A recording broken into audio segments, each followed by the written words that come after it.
So mga tol, nagsalita na po ang ating pambatong former 3 Division World Champion angas ng Pinas Jandrel Casimero dahil po sa may sumabog po na balita na may laban po ang angas ng Pinas Jandrel Casimero sa Puerto Rico na ang makakalaban niya mga tol, ang rank number 15 sa WBA sa Super Bantamweight Division, itong si Abel Ortiz. At banat po ng angas ng Pinas Jandrel Casimero mga tol ay ang gusto daw niyang makakalaban ang dating Unified WBA at IBF Super Bantamweight World Champion Muradjon Akhmadaliev at ang undisputed Super Bantamweight World Champion The Monster na Oya Inoue ng Japan. Ayaw diyang labanan daw na hindi kilalang boxer at nakita po natin sa live mga tol sa Pinoy YouTuber sa Kalam kay Kuyang Joseph. Hindi ko nga kilala yun. Sino ba yun? Hindi ako lumalaban sa hindi kilala na boxer. Hindi totoo yun guys, na laban. Ang totoong kalaban ko si Akhmadaliev.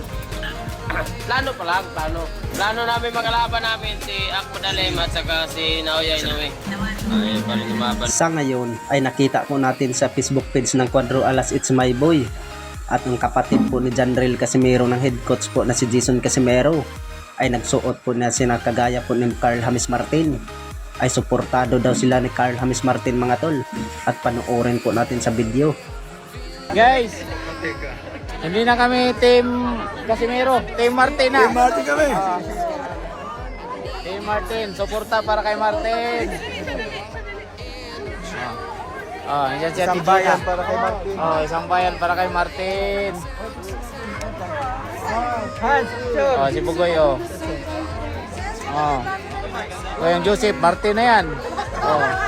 Si Gato, Joseph, Martin. Martin Ay, wala na. Wala na si Gato lang. Wala na. Martin na. Ayan si Spread Martin, nakasuporta na kay Martin. Sa Baguio pala, mahina kasi meron, malakas ang Martin.